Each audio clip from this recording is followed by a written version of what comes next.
If you're watching this video right now and you have a pain on the outside of your hip in this area, there is a 59% chance that you have gluteal tendinopathy or a glute tendon problem. And what I'm going to show you in this video is that with a few simple self-movement tests and some basic logic, you can either increase that probability to 96%, so you can be 96% sure that you have a glute tendon problem, or you can reduce it as close to zero as possible. And so I'm going to show you 7, plus some other nuggets mixed in, signs that you do not have a glute tendon problem. You don't have gluteal tendinopathy. Now, why does this matter, and why is this important? My name is Dr. Charlie Johnson, physical therapist, and the reason that this video is going to be so powerful for you and so cool is because once you realize that you can walk through some basic self-movement tests and answer some basic questions to figure out with either a high degree of certainty or a very low degree of certainty, basically ruling out that you have this problem or ruling in that you do, then this dictates what you do next. If you have the belief that you can't walk through certain self-tests and you can't answer some basic questions to figure out what's going on and you need an MRI, then you go down the path of getting images, which leads to shots and all kinds of other stuff, which doesn't actually teach you how to solve the problem. And why don't I recommend you get MRIs for almost any type of pain, assuming you don't have anything big, ugly, scary of concern, is because in the example of people with pain on the outside of their hip, we know that at least or roughly 50+% of people over the age of 45 will have glute tendon problems on their MRI, but only about half of these people will hurt. So just because your MRI shows something that looks like it's a problem on the image doesn't mean that it has to cause you pain. And this leads to lots of pain and suffering for people all over the world because they see something on a picture, they get treated like a picture, they get injections, they get all kinds of the stuff. By the way, injections, steroid, and numbing agent aren't great for tendons. Tendons don't love them, and so this could actually make you worse. So here we go, 7 plus some additional little nuggets mixed in, signs that you do not have glute tendon issues. Sign number 1, location of pain. So if you have a glute tendon problem here on the outside of your hip, if you take your hand from the top of your hip bone, you ride it down, you'll feel a little bony bump right around this area. That's what we call your greater trochanter. It's the top of the femur bone on the outside of your hip. And just above that, kind of in this triangular shaped area right here, is where the glute tendons attach. And right there at that attachment point is where you should experience the symptoms. These symptoms may radiate a little bit down the leg, but almost never do they go below the level of the knee into the foot. So if you have pain only here, well, then there's a 59% chance, without knowing anything else or going through anything else that I'm going to describe, that you have a glute tendon problem. But let's just say you not only have pain here, but you have pain here. So you have lower back pain. Well, we know that lower back problems, upstream problems, meaning this is down here, this is upstream or higher than it, can cause downstream pain. A back problem, a joint problem, an SI joint problem can cause you to feel pain on the outside of your hip, as well as down the leg. So if you've got back pain, if you've got pain in the center of your butt, if you've got pain in your groin, if you've got symptoms below the level of the knee into the foot, in addition to the out of the hip pain, you do not, with a high degree of certainty, have glute tendinopathy. You might have it on an image, but remember, lots of people have it and don't feel any pain. So location of symptoms is important. You should only have pain on the outside of your hip, just above that little bony bump right in this area, and it may radiate just a little bit down, but should not go below the level of the knee, and definitely not into the foot. Sign number 2 that you don't have a glute tendon problem is if you have a painful and yucky back bend. And not only a painful and yucky back bend, but a painful and yucky back bend that recreates the symptoms you feel in the side of your hip. So again, like I alluded to when we talked about location, it's very common that people have back pain and outer hip pain, or that when they move their back, like I'll show you in a second, that they get a stabbing pain or symptoms that are felt on the outside of the hip or even into the buttock, which points to it being an upstream back problem. Now, it could be a disc problem, a joint problem, SI joint problem, many different things. That goes beyond the scope of this video. I'll have other videos linked that I've created to help you figure out the most likely source. But stand with your feet shoulder width apart, like this, hands on the hip. I like to put them like this. And go ahead and just bend straight backwards. Go straight backwards and see how that feels. If you get a jab of pain in your lower back and signals are sent to the outside of your hip, then it tells you it's a back problem, referring pain to the outside of your hip. So it's not a gluteal tendon problem. That's not at least the pain source. Now, if that doesn't do it, we've got to go 1 or 2 steps further to make sure we don't miss anything. So we're going to check the corners to see if they're yucky. First, we're going to check the back right corner. Let's just say that you have symptoms on the right outer hip. What you're going to do first is go ahead and rotate towards the painful side. So just twist and bend straight backwards. And if, as you combine these motions, you get a pinch in the lower back, and again, symptoms that are shot to the outside of the hip, well, then it points to a problem in the lower back. If that side doesn't bother you, sometimes you'll see that rotating the opposite side and bending backwards sends a signal over to the outside of your hip. So if bending straight back, center back bend, rotation and extension to the, we'll just say right side, and then rotation extension to the left side, if any one of those 3 motions cause you to feel pain in the back or it shoots to the outside of the hip, that's a really definitive sign. Well, then this points to a back problem or an upstream problem or an SI joint pelvic problem, not a glute tendon problem. Sign number 3, you've got a stiff and painful figure 4 versus a flexible and painful figure 4. So it's well known that this position right here can aggravate some of the tissue on the outside of the hip, but it can also aggravate other things like the hip joint itself. And if you do this position and it hurts, well, that doesn't really help you differentiate a whole lot because you are tending to put a little bit of stretch on the glute tendons themselves. So we do know that a figure 4 position can be painful in people who have glute tendon problems, but again, it can be painful for many other problems. So if, when you do this test, the painful side sticks up higher in the air and is clearly stiff, usually it's obvious and it's there's no question that it's stiff, let's just put it like that, right? And you have to pull your foot up there and you get it in this position and that causes you to feel pain on the outside of the hip, compared to if when you do this test, it's very flexible and there's no problem, then if you have a stiff and painful figure 4, it is often a sign that you have a hip joint problem because we know that the hip joint itself often causes a restriction of motion compared to a muscular problem, which is outside of the hip joint, tends to not cause a restriction in motion. It would just be painful when you perform the movement. So take the painful side, do the painful motion, figure 4. It should again recreate the symptoms. Compare that to the pain-free if you want to get an idea of how much or little motion you have on the good side or the unaffected side. And then you want to ask yourself, is it stiff and painful?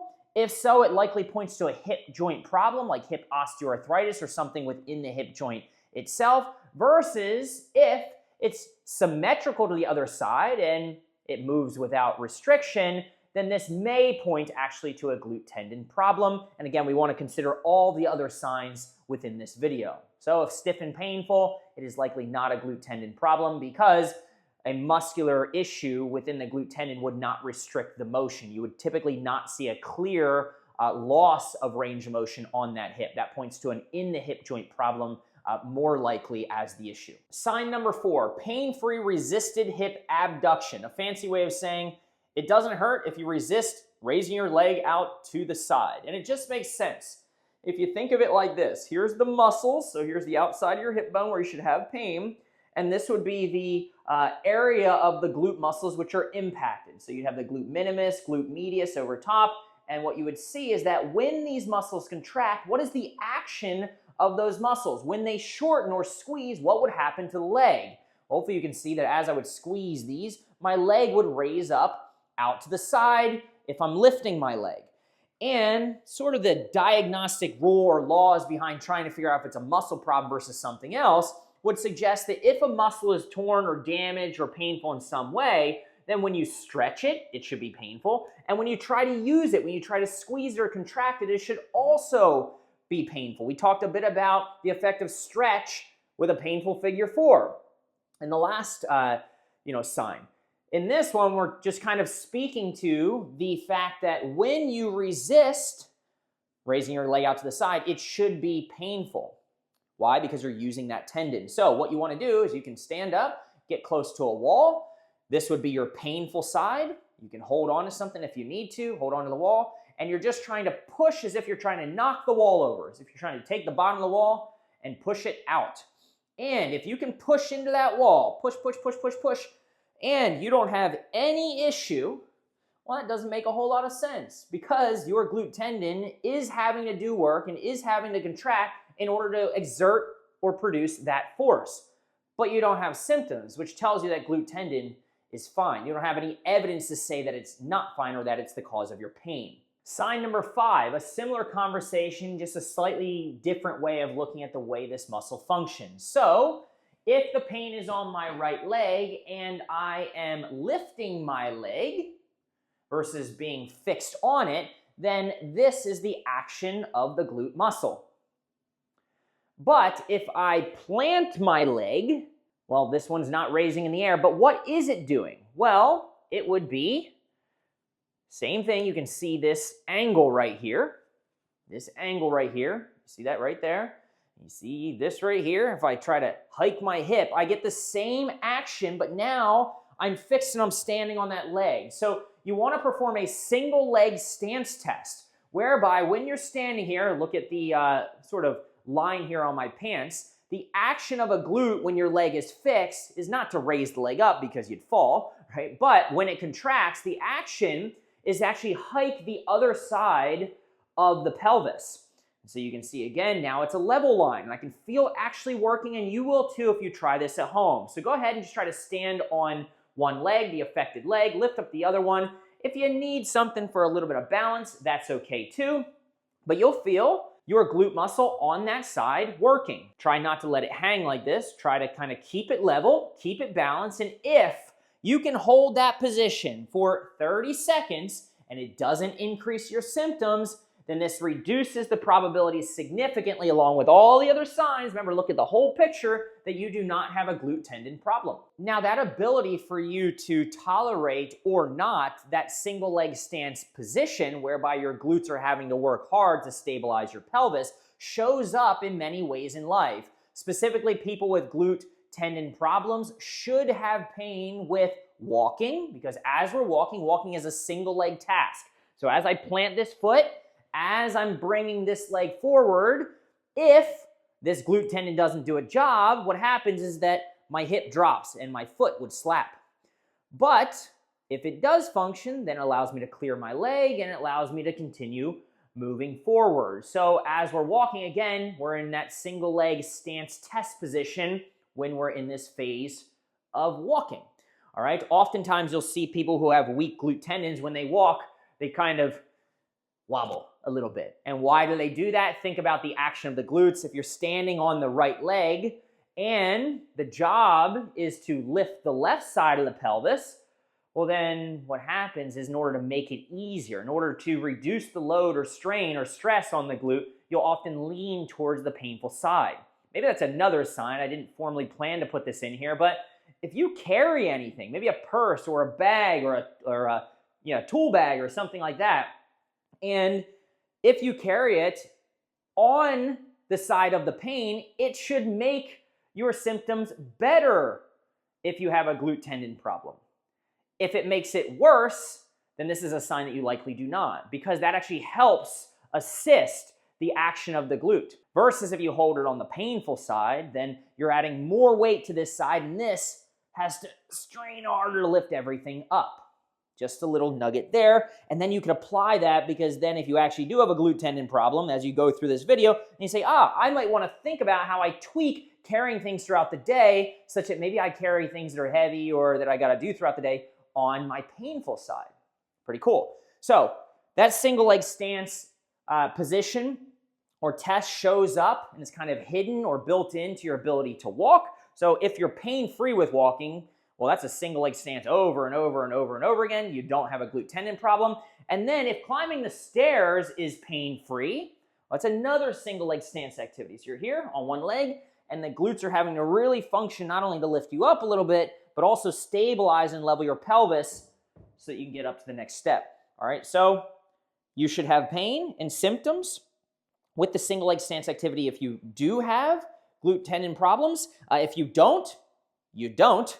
And that is going to transfer to, well, if walking and stairs are pain-free, you don't have gluteal tendinopathy. Sign number 6, no pain with pressure to the glute tendons themselves. So again, you've got your hip bone right here.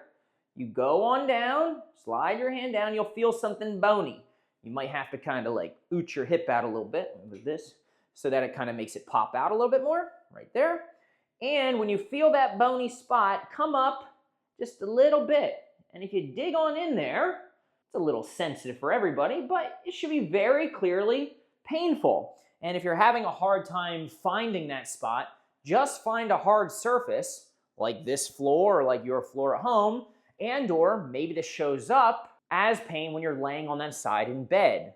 Just another way for you to perform a self-pressure test, all right, such that you're putting pressure through the outside of the hip, and that should be painful and problematic.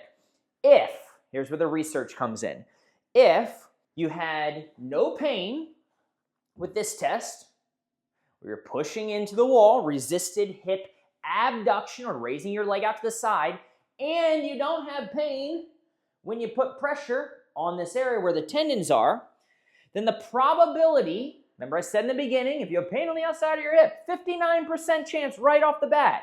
Well, now, if you don't have pain with pressure and you don't have pain with resisted hip leg raise out to the side, abduction, then now we've reduced the probability all the way down to 14%. Just if those two tests are negative or do not increase your symptoms. Now, if you have pain only on the outside of your hip and you've got tenderness here when you push and that hurts when you kick your leg into the wall, now we're 96% certain that you likely do have gluteal tendinopathy or glute tendon problem. And so you can see just how by going through a couple basic tests, a little push or pressure test, we'll call it, and a little resistive test, you can start to rule in if you have it or if you don't have it. No need for an expensive MRI, no need to wait weeks to see a specialist, just watch this video. And finally, lucky sign number 7.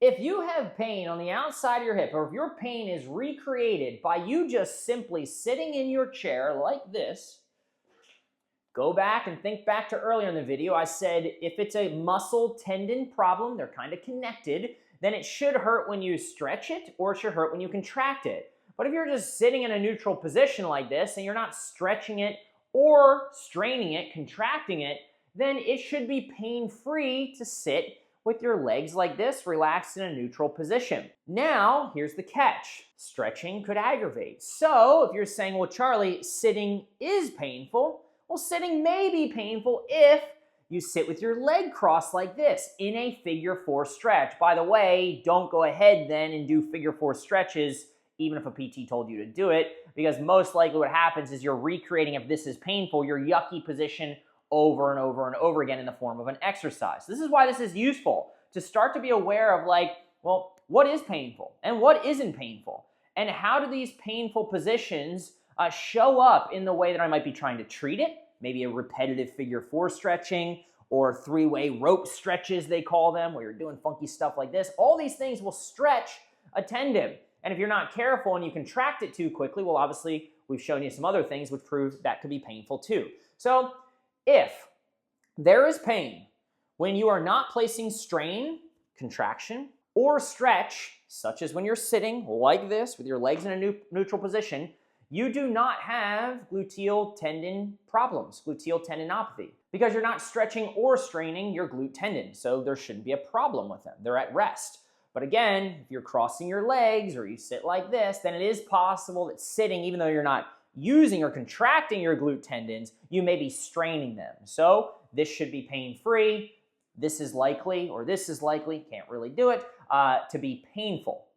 So keep an eye on the position of sitting and the symptoms that you experience. One increases the probability you do have a glute tendon problem. The other one significantly reduces it. And one final thing. If laying down on your back like this without any type of pressure, with your legs in a neutral position, causes you pain, well, then you don't have a glute tendon problem. Now, how can I be so sure? Because your glute tendons aren't working at all right now, so there's no strain in the sense of compression and contraction, and there is no strain in the sense of stretch.